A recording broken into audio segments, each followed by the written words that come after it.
giant robots make anything better. True story.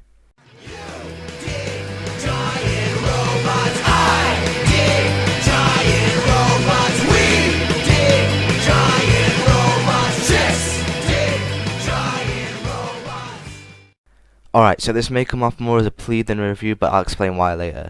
So in a summer packed with franchise installments, sequels and what have you, here comes Guillermo del Toro and says, you know what, all these blockbusters think they're good, they think they can do justice to anything. Nah, I'm gonna show you how to do it.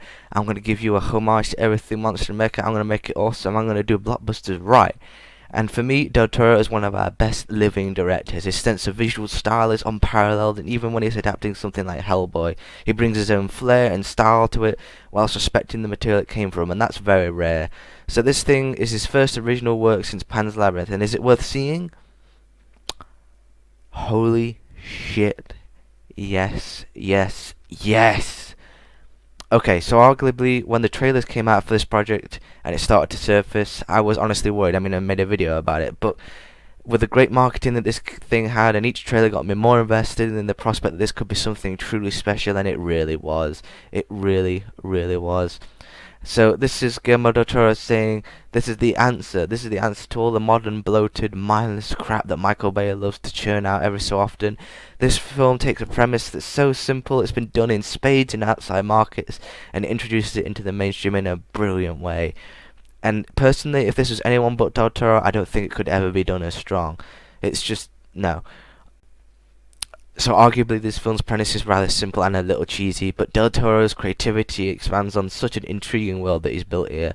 So essentially the plot is this: the world comes under attack from giant alien creatures called kaiju that appear from a breach in the Pacific Ocean, and to fight them off we build awesome giant robots called Jaegers, and eventually humanity starts winning the fight against them, but eventually we start losing, and it's up to Charlie Beckett and Mako Mori to pilot an old Jaeger to aid in humanity's last stand against the kaiju's upcoming barrage.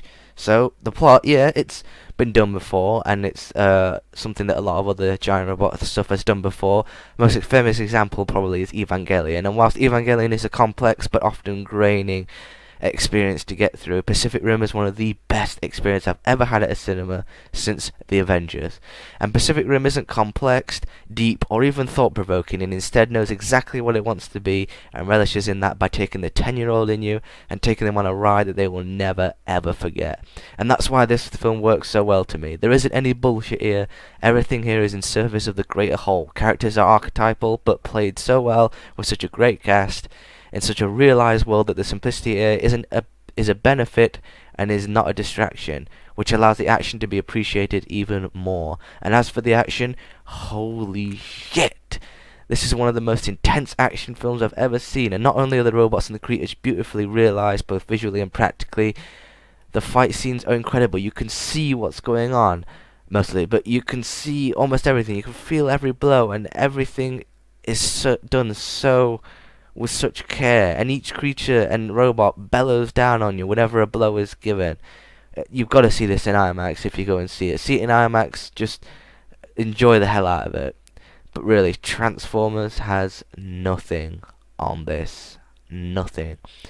And whilst the film isn't perfect, as no film is, most of what comes across as complaints are really just nitpicks. Yes, this film is predictable, and the giant robot genre is so delicate that it's something that, for me, needs to give the audience something just as interesting on screen when the robots are not on screen.